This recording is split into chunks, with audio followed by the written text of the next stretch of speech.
2-0 the final here, Uruguay over Canada. Both those goals coming in the first half. Canadians making some substitutions. You see Tejan Buchanan as well. He came on into this, has missed the better part of 2 months with an injury. So nice for him to get on for the Canadian squad here in their second last game before they head to Qatar. Of course, there is that game against Japan on November 17th as we welcome you inside the National Stadium here in Bratislava, Slovakia. Andy Petrillo and Oliver Platt. We had some questions heading into this one, knowing that this was going to be Canada's toughest test before World Cup. Uruguay ranked 13th. They got the test that they wanted, in particular, the defense. That was a question heading into this one. How would the defense handle this type of firepower? So let's look in particular at that back line. What did you make of it?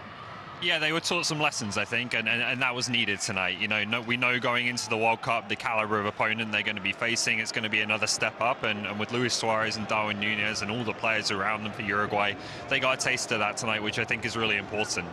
There were things that they're going to need to improve on. You know, some of the use of the ball, there were some sloppy moments playing out the back that obviously have to be cleaned up at this level. You can't make those errors. And then aerially as well, Núñez gave them some real problems, and that's been, I think, a bit of a feature, not too often for Canada, but we have seen it before. They're not blessed with giants at centre-back outside of Steven Vittoria, so they need to defend those collectively as a group, prevent those situations occurring in the first place.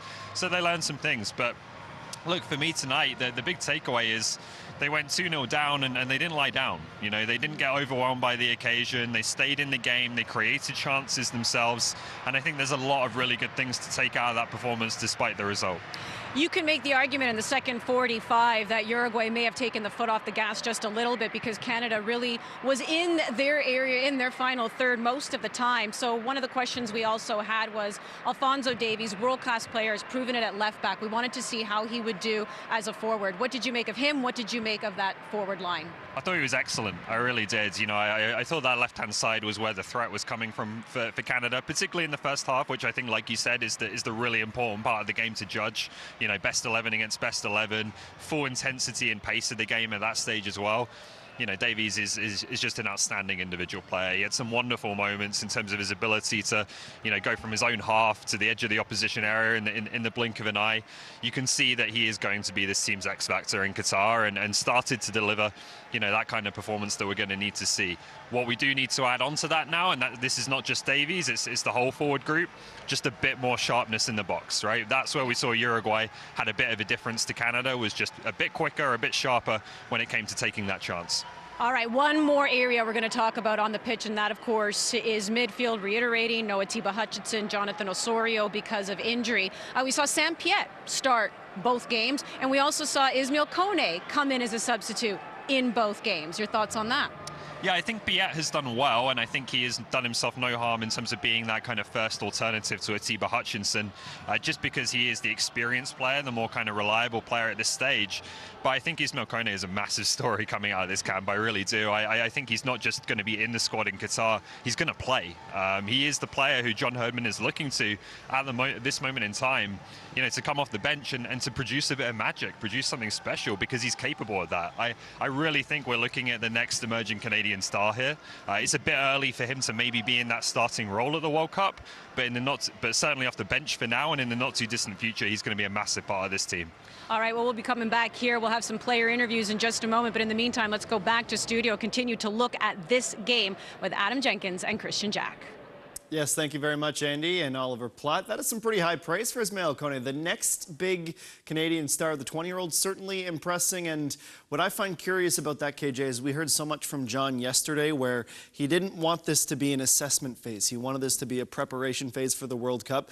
Clearly, he sees something in Ismail Kone that we will discuss in a little bit. But let's go through the narrative of the game, shall we? Because, yes, it is a 2-0 loss for Canada. And really, it was the first half an hour of the match where Uruguay did their damage. It will begin on a set piece. We'll go through each of these goals one by one and then talk about some of the things that went well for Canada. But look, it was a bit of a late challenge just due to being late to the play in general from the Canadians. That put De La Cruz on the spot here, and we're really seeing Uruguay's quality early in this game. Yeah, it's a great strike. It surprises Milan Boyan. It doesn't look like he's ready to receive a shot on target at that point. And, you know, De La Cruz slips, as we mentioned earlier, and, you know, just Canada be disappointed with the way they made that goal. I think they'd be more disappointed in this one.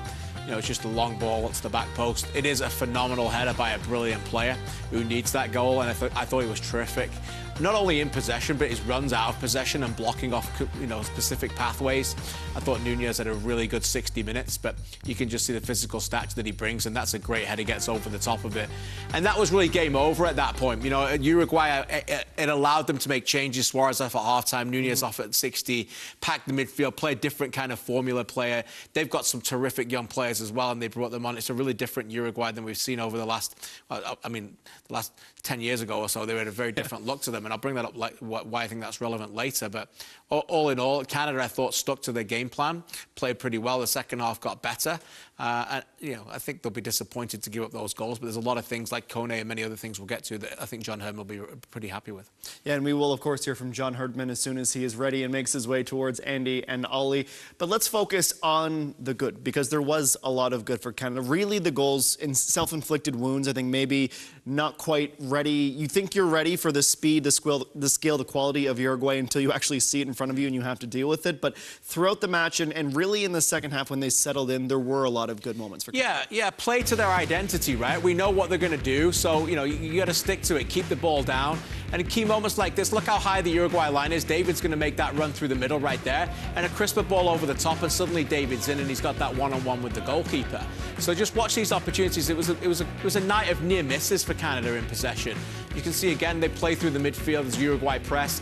Very encouraged to see how well they did in these positions. Davies picks up that free roll that you're going to see, and then once they get in these areas, you know, they're very dangerous. You can see Uruguay by their footwork, a bit of trepidation about them, and I think Canada can hurt these teams if they play the ball quickly through midfield. And again, when teams commit, you think of a Belgium or something there, something that looks like a bit of a back three that Belgium might play in. If you can switch the ball from side to side quickly and you can attack them and be running in those areas, you know, again, a difficult touch in the box by Kyle Larin, and that was really, again, an opportunity missed, much like that one with Davies. You know, the back pass comes in from the substitute, you know, Ugarte, and then obviously Davies has that opportunity. They recycle it around and they get more moments. So look, as I said, you're not going to get these moments out of too many passes in those positions, but when you can create these moments and not give up, look how quickly David turns on that, and that's a really good save by Rochette. So, you know, again, set piece is always important. Eustáquio puts on the head of Miller. He just gets a little bit underneath it. You think about Nunez, who got over the top of his header. Miller's kind of reaching for his, so there's a tale of two headers in the box there. So, yeah, look, near misses, but opportunities again. Well, and there was the biggest opportunity. We did see it, but let's focus on it a little bit deeper. Our all-state save of the match, just as you allude to, they take Suarez off at halftime. They do make a couple of big changes around the 60th minute, and shortly thereafter, it was Canada's best opportunity of the match to try and break apart this clean sheet, battle back into the match. It's a good bit of play from the left to the inside. Davies and David get some touches on it. The nice control, the turn, first-time fire, and Rochette, as you mentioned, getting over to deny Jonathan David. Yeah, really good save by Rochette, who wants that net. He wants that net in Qatar over the veteran Muslera as well. So he stepped up what he needed to do, and I love David because I thought he was terrific again in the game. But, you know, he's got that quick chance to be able to turn and put the ball in the net. And, you know, he mark him down at the very top of the list of Canadians you don't have to worry about going into Qatar for me. That's exactly right. Well, we are about 4 hours away from more football on the network. 7 p.m. Atlantic time in Halifax. The Wanderers hosting Pacific FC. We got to wrap up match week 25 in the CPL before we look ahead to a very, very busy weekend with 4 matches, playoff eliminations, playoff clinches, all of that to be decided this weekend in the CPL. Well, it's time for a break. We're still waiting on some players and John Herdman. That is coming up on the other side of a short pause here on Match Day Live as Canada fall by 2-0 in this international friend. A new era for Canadian soccer begins today. Experience the emotion of every match. Watch all the highlights, the breaking news, the best debates, and analysis. And all the information about the Canadian stars playing abroad. Get access to the best of Canadian soccer from any device. Join the new dawn of an unstoppable game. See the rise on OneSoccer.ca.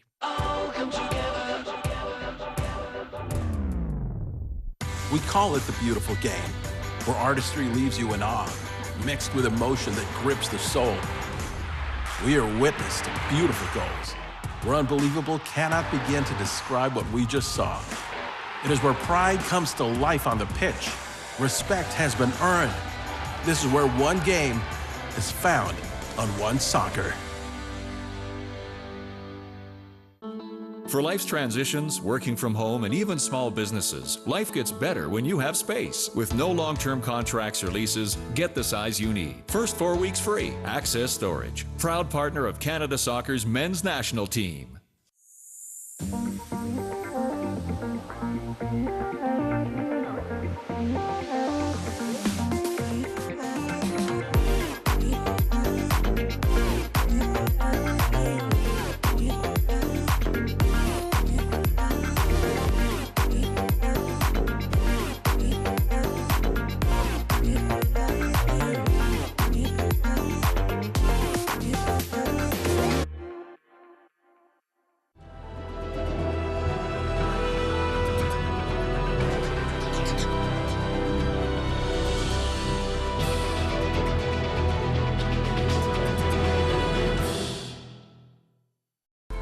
The numbers after 90, the full-time stats brought to you by Toyota. Canada nearly doubling up Uruguay in the shot department, 11-6. Canada did have 3 on target, including the one that led to our all-state save of the match. And by the end of the 90, it was a slight edge in possession, 55-45 for Les Rouges. Pretty chippy contest, no doubt about it. 14-12 the fouls, and Canada 7 corners, but unable to do anything with them. A lot of those corners taken by Stefan Eustáquio. Here he is standing by with Andy Petrillo and Oliver Platt. Thanks, guys. Stefan, take us out on the pitch and just how that was for the team. I mean, I'm just proud of the guys. I think we controlled the game. Most of it around 75 minutes, we controlled the game against a very good team. But just the quality stands out. They had a very good free kick, 1-0. And then the second ball, the cross of Suarez and the finish of Darwin. But we kept in. We controlled the game, both sides. We had our chances, but we just didn't finish them. The quality of some of the play from Canada, particularly down that left-hand side where you were combining with Alfonso and Sam, that there was some real quality there. That must be a big boost for you guys to do that against a team like this. Oh yeah, for sure. We were just finding our spaces. Fonzie was rolling out, Sam was rolling out. Miller has a very good quality of passing. I was finding my spaces as well. If we can do that on the left, and if we can do that on the right, I think we're going to control the most of the games. But as I said, I'm proud of the guys. If we tied this match, but we really didn't control the game, I would be mad. And to be honest, I'm proud because we controlled the game. We lost 2-0, but it's a test. Qatar in 2 months, and I think we're going to be more ready. Well, this is exactly the test that you did want, and you're right. There was some, especially in the second half, some chances there. Just that finish, wasn't there to find, the back of the net. So what kind of confidence does this give you now as you do head into Qatar? Normally, we're used to our players to just finish these type of plays, right? Now it kind of was the opposite, but I mean, in a normal day, I know Johnny, Fonzie, whoever goes in, they're going to finish those balls. And I just want to think they're going to save it for Qatar. Stefan, Ismail Kone is coming on in midfield, and this is a kid who hadn't made his professional debut until February of this year. He looks like something special, doesn't he? Oh yeah, he has very good quality. I mean, he's very young, but it's just the quality he has, the way he goes forward. He's not afraid to play anybody. Doesn't mind the name on the back of the shirt, just goes after it. So yeah, he's a very good player, and he's going to help us a lot in the future. Well, I like how you say save things for Qatar, but you do have one more game. You do have Japan on November 17th. What is it that you want to look forward to, I guess, in that game? What is it you want to accomplish right before you play Belgium? I think it's just continue the path of controlling the games. I think if we control the games, we're going to be more closer to winning them. Try to finish our plays. Try to not concede a goal. I think that's important as well against very good teams. But Japan is a very good side, so we'll see. It's going to be a very good test. All right, best of luck. Thank you very much. Thanks, Steph. Thank you.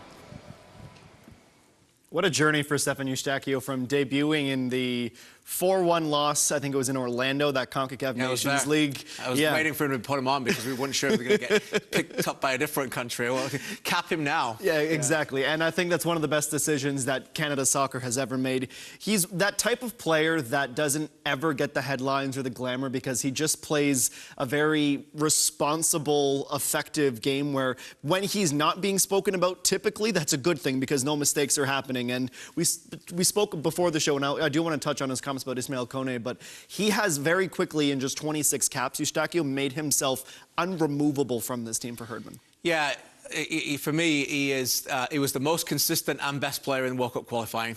And for me, is the most important player for Canada. I really believe it. Agreed. Because if you want to play that tactical system the way they play today, you want to keep the ball down and you want to go toe-to-toe tactically with an intelligent football nation like Uruguay, you can't do that without playing Eustáquio in midfield. We'll get to Davies, we'll get to David, we'll get to Larin and Buchanan and the beauties that you've got in the final third. But you aren't able to get to them and play that system without having somebody as brilliantly intelligent in midfield as Stefan Eustáquio. And I want to say something else, too, about evolving this nation forward. You know, we just watched the Uruguay team there, and they've got Vecino, they've got Valverde, you know, they've got Bentancur. They're playing passes around right now, and you're going, wow, this is what we want to become. In 2010 at the World Cup, they were brilliant, and they were so fun to watch, but they had players, they had terrible players in midfield. Yes. You don't want to play. They had Diego Perez, they had Herrero Rios, they had Gargano. They didn't play like that. No. They didn't play like that. That was 12 years ago. And they were rugged, and they were tough, and they were direct. And now they've evolved as a footballing nation with these beautiful technical players that we want to do. You want to see young players, you want to see young guys today coming home from school wanting to be like Stefan Eustáquio. And that's how we evolve this men's nation going forward, by, you know, looking at that player and go, how do we evolve players like that in possession and run and control games like that in midfield? That's how we evolve as a football nation, the way that other countries are doing it as well. Well, the pride of Leamington, Ontario, and it might be a partnership we watch for a while. It's been, at times, Eustáquio, Hutchinson, even if Qatar goes well for Tiba, and we certainly hope that is the case, there's probably going to be a new chapter soon. So Sam Piet right now is in that role, but we have to start talking about more from CF Montreal, and that is Ismail Kone.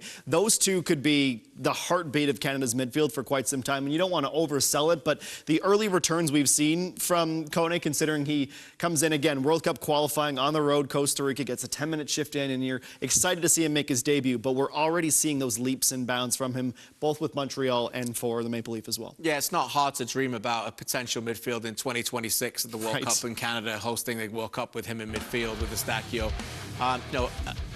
I thought he was terrific. You know, again, there'll be a lot of people talking about, you know, can he play and start a game at the World Cup? I don't want to get too far ahead of it, but just to have a player of this caliber at this age of 20 years old, Ollie talked about it, you know, his professional career is just beginning, already playing for Canada in a game like this, and how much he's going to learn, and the ability that John Herdman and his coaching staff have to be able to put it out there and trust him. You can just see how calm he is in possession. Just look, he almost kicks the ball with an elegance about him.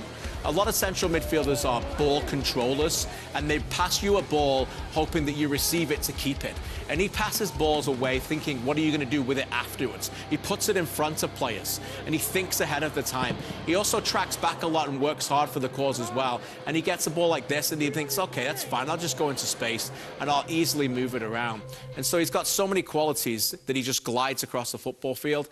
The other thing for me is you can see that he's worked a lot with Victor Wanyama. He's got that profile of the player that when he opens up his body, Wanyama's very physical presence, but when he opens up his body, he does it really wide and opens up and passes the ball and sprays it left and right. And when you see him do that and scan the pitch, I can see that as well. He's definitely evolving as a passer by working with someone like Wanyama at CF Montreal. Speaking of CF Montreal, we're going to continue to sing the praises of that club for what they're doing both in MLS and the products that they are giving the Canadian men's national team. Here is one of them, Kamal Miller, on one of the biggest games of his international career with Andy and Ollie. Kamal, one of the questions heading into this match, of course, was how would Canada handle things defensively? What were some of the things that you felt out there that you learned out there going up against Uruguay? I learned that it's another level. You can't switch off the whole game. I just felt like it was two moments that costed us the game. But throughout the game, I thought we were brilliant. What a shift from Alistair. Yeah, we second half, it felt like we dominated, kept them out of our box. I don't know how many shots they had in total, but it felt like we handled pretty well. It's just those critical moments that are going to win and lose you football matches. So the back line plus Milan, we're going to take a look at their performance and see what we have to fix so we don't feel like this again. Stefan Eustáquio was saying to us similarly that he thought he came off the pitch feeling like even though they'd lost, you can take a lot out of that game in terms of positives. Do you feel the same way there? Yeah, definitely a lot to learn from ourselves. I felt like we controlled the game. Our subs came in and brought something special. It just felt like we were missing that final touch in the final third or the final pass. Or yeah, overall I feel like we put together a great performance. So yeah, heading back home, a lot to think about. a lot to take away, and we meet again in 6-7 weeks, I believe, and everyone's going to put in the work to make sure we're ready so we don't feel like this again. And this is such an important reason why you wanted to play a game like this against Uruguay and this type of opponent, because it is all about kind of getting a different taste. And to your point, when it's one or two, kind of moments in a game, you learn from that. So I guess the confidence again in knowing that you shut them out in the second half, how do you take that forward? It's a lot of confidence. It's a positive for our back line. We dominated and shut out some world-class players. So it's a lot to take away. We got to just keep building on it. We know that Belgium, Croatia, all the other teams in the World Cup, even Japan leading up to the tournament, that's another step above. So we're just going to look to keep building the foundation and get it right from the back and give our guys at the front a chance to go win us games. I know this is probably very difficult to do when you've just come off the pitch, but when you think back to like the early World Cup qualifiers, the Gold Cup, playing some of the smaller teams from CONCACAF just like a year ago, how far has this team come in that time to a performance like tonight? We've come such a long way. I think we've always believed from the start that we can go out and put together performances like these against the likes of these teams. Some of their players play at the top clubs in the world week in and week out and train and play against the best every week. So for us, especially our MLS guys and guys who play smaller clubs in Europe, it's massive for us to gauge where we are, and we know we're there. It's just the critical parts now, and yeah, we have time to get it right, so we're going to look forward to doing that. Well, Kamal, it may not be a win, but to your point, to Stefan Eustáquio's point, it was a brilliant effort as well by Canada, so appreciate you taking the time. Thank you, guys. Thanks, Kamal. Hold on. Thank you. Thank you, Andy, Ali, and Kamal. I'll tell you, KJ, center backs hate being scored on, and Kamal Miller really showing that it's a visceral feeling. Good for him. This is the upcoming CPL matches this weekend. A busy one. Pacific in action tonight, then in action again on Friday. 7 p.m. Pacific time start. Doubleheader Saturday. Wanderers hosting Atletico Ottawa as they try to create some pad atop the CPL table. Forge and York United, the 9-on-5 derby, going to be absolutely unbelievable. And then our match of the week, Cavalry and Valor on Sunday. Luis Suarez hooking up with one of the best and brightest in Europe right now. Darwin Nunez, the header, as Uruguay win this match by 2-0. John Herdman's next on Matchday Live.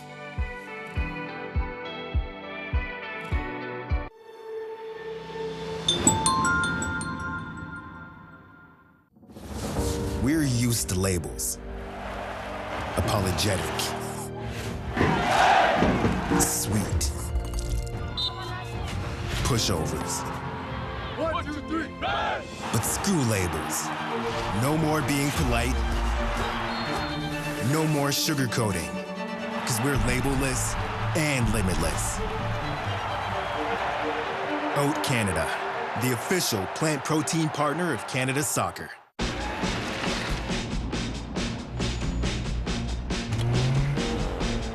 Fun.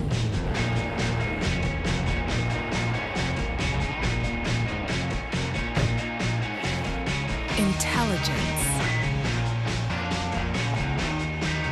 Drive. They run in the family. Corolla.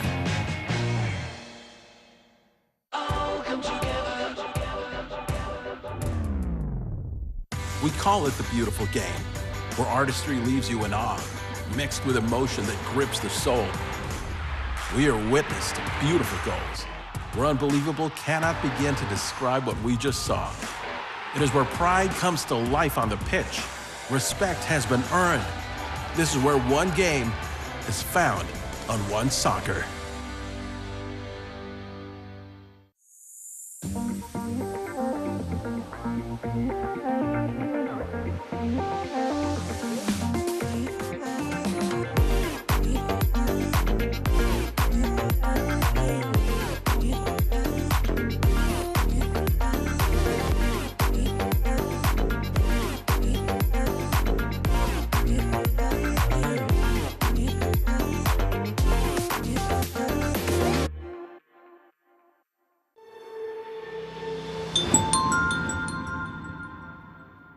see this team in action will be less than a week before they open the World Cup in Belgium, an international friendly against Japan, Thursday, November 17th at the Al Maktoum Stadium in Dubai. As an early morning for you on the West Coast, and the third ever meeting between Canada and Japan. The last time they played Japan was actually at one of the venues that will host their group stage match. More of that in a little bit. In the meantime, let's get back to Bratislava. Here is John Herdman with Andy and Ollie.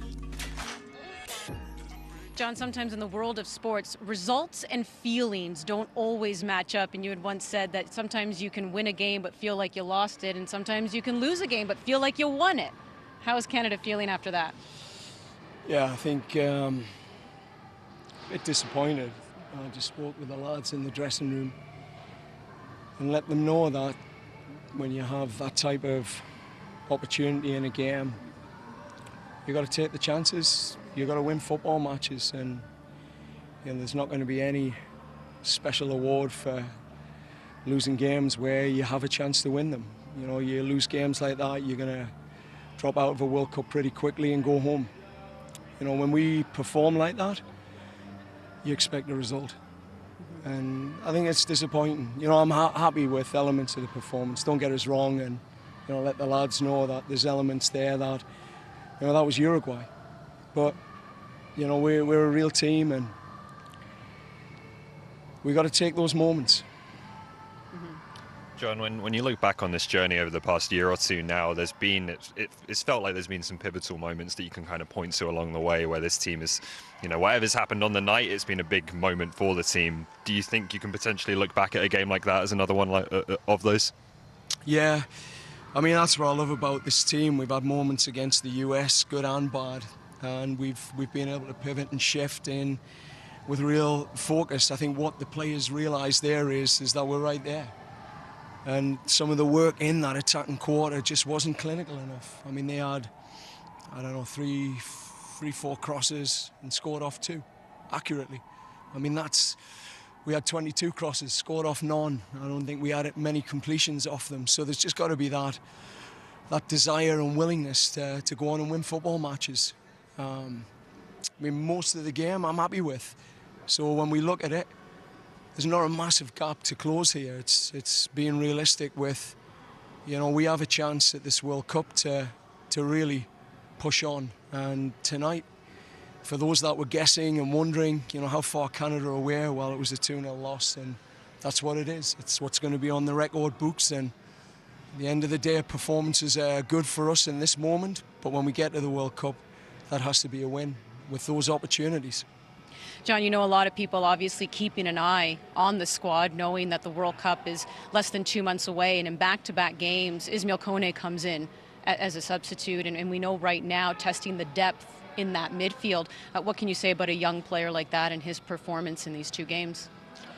Yeah, he's done well. I mean, I think a lot of the lads that are playing in MLS showed their quality tonight. I mean, there was some real standout performances there. I'm smiling on the inside, sort of angry in my mind, but there were some great things that were happening on the pitch. And yeah, I think young Kone just showed his poise, his control, and his ability to play against. I mean, you're talking about Valverde, Bentancur in that central midfield. I mean, let's not get ahead of ourselves. I mean, they're 2-0 up, and they're trying to manage a game at the same time, but some strong performances. And this group, they've worked hard this week. That's what I've loved about them. They've put a big shift in to get ready for this match, and just gutted, like someone like a young Kone can't walk away with that celebration of a goal. But it's hard to come by at this level.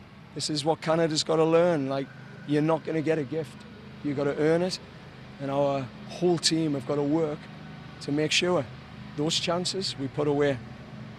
I know defensively it's about the whole group and not just that back line on their own, but what can they take out? Again, a couple of MLS players in there. What can they take out of Núñez and Suarez tonight? Well, they managed it quite well. I thought there's some moments where I think Núñez was clocked at the quickest player in the Premier League, and we're hanging on by fingertips just in the transitional moments. That's something we've got to learn. I mean, at times we're a bit naive, sending players forward in the first half, but at the end of the day, the goal from Suarez to Núñez, I mean, that's just 2 top level players where that's what they do. So they got a few chances and they took them. And you know I've got top-level players as well. We've got to take our chances. There's moments I thought we could have crossed the ball, and we wanted that extra touch. And there's people waiting. And there's moments where we could have pulled the trigger, and it's an extra pass. So yeah, we'll grow through this. But they have top quality, and Belgium's got top quality. Croatia have, so we'll close the gap. That's what we've got to do. But it's not a big one. John, before we let you go, I know you've been in this position before with the women's team and naming a team for the Olympics and the World Cup. Does it ever get any easier? No, not at all. I mean, it's a painful moment, but an exciting one, because you get to tell a group of guys they're going, and a group that aren't going to make it. So we've learned a lot this week, Andy. We've learned a lot about guys over 4 years. There's got to be a balance between, you know, who can support the team in different ways, leadership, experience, and then ultimately who are going to have the impact on the pitch. You know, when you're looking at that 60-minute mark and you need to close a game or win a game, you've got to know you can trust certain players to come in. So yeah, it's gonna be a long 5 weeks, I'll tell you that, in terms of the selection. All right, well, enjoy the process still. Good luck against Japan, and yeah, good luck in Qatar. Thank you. Thanks, John. Thank you. John Herdman, plenty to unpack. It's going to be a good OneSoccer today. We need an extra time segment today is what we need. He looks elated, he looks exhausted, he looks frustrated, he looks proud, all in one. How do you unparse that? Yeah, I think it's fascinating. You could see the pride, I think, comes from the ability to stick with a team like that. The pride comes from defensively, despite the difficulties early on. And I think the pushing to be better, the motivation internally for everybody, I think, comes from the attack. You know, there was a play in the second half where Alphonso Davies had a lot of the ball, and he was dragging everyone towards him, and Tajon Buchanan was there. And I think that's what John was referring to a couple of times when he said, you know, players were open and just make that final third pass, you know, and Davies was tremendous in a lot of those moments today. But with that freedom, I think that's what he'd be looking for. It's like he knows going to the World Cup now that the system that he's going to play, I think we should expect David and Davies, Laren there to be in that system. And it's up to those three to try and combine. They haven't played a lot of minutes together in that system to see whether they can make that one key pass or score that one crucial goal that could be a massive difference maker in the World Cup. I think one of the frustrating things for John, heading out of this camp, everybody goes back home to their clubs. They've learned some lessons, they know what they need to work on, but then they don't get to do it again until Japan. What do you think these next few weeks are going to be like for John as he tries to parse through everything that they saw this week, try and make the adjustments, wait till he's here, who's healthy, who's going to be available for Qatar, and we knock on wood that it's going to be just about everybody, but there's just, that's got to be excruciating for him with that window between matches. Yeah, it's the trials and tribulations of international management. You know, he might get down on his knees and beg to the good Lord above for health for all players. I think that might be first. And then, obviously, some of the key players that he relied on today, you want to come back in form. You want Jonathan David, as we talked about in the pre-game show, to continue to bang him in. Can Kyle Laren continue to do so? Buchanan to get the rhythm back. Davies, obviously, not worried about him in the high-performance, fantastic environment that he plays in, week out. And then obviously CF Montreal to go long in the playoffs will be massively crucial. It's going to be difficult with some of the Toronto FC players. You know, their last game's on October the 9th. You know, they're going to have over a month off. I think we saw it today, you know. Yeah. You know, no Kay and no Cavallini's not a Toronto FC player, but he's not relying on players that aren't playing significant minutes at the moment. And those that have arrived in good form and that are in a rhythm, he's trusting them to go out there and deliver. You're an expert at this, so I'm going to put you on the spot a little bit. A takeaway or a letter grade from this window? Lots learned, but lots still to be asked for from this team. Yeah, look, I think it's a very solid B+. You know, I think ultimately they were tremendous against Qatar, and then they did everything they needed to do. And then in this game, you know, they have got the reference points now. They've gone up against it. Johnston and Miller mentioned it there in key areas are fantastic. Nunez goes off at the 60th minute and high-fives Alistair Johnston. I mean, look how far that child, you know, that kid's come. He was a child playing in League One Ontario, and now he's an international footballer going up against one of the best strikers in the world. So, look, it's going to be a fantastic World Cup. We can't wait for it. And this game will go a long way to helping that process out. Well, this is Group F. They will start the tournament on Wednesday, November 23rd, 2 p.m. Eastern Time against world number 2 Belgium. They follow that up against Croatia and then wrap up the group stage, hopefully for a match to take them to the knockout rounds on Thursday, December the 1st. This has been it for our 2 matches in Europe, in Vienna and Bratislava. For Andy Petrillo, Oliver Platt, Christian Jack, myself, Adam Jenkins, thanks for joining us. We will see you in November for more men's national team action. We're used to labels. Apologetic. Sweet. Pushovers. 1, 2, 3, red! But screw labels. No more being polite. No more sugarcoating. Because we're labelless and limitless. Oat Canada, the official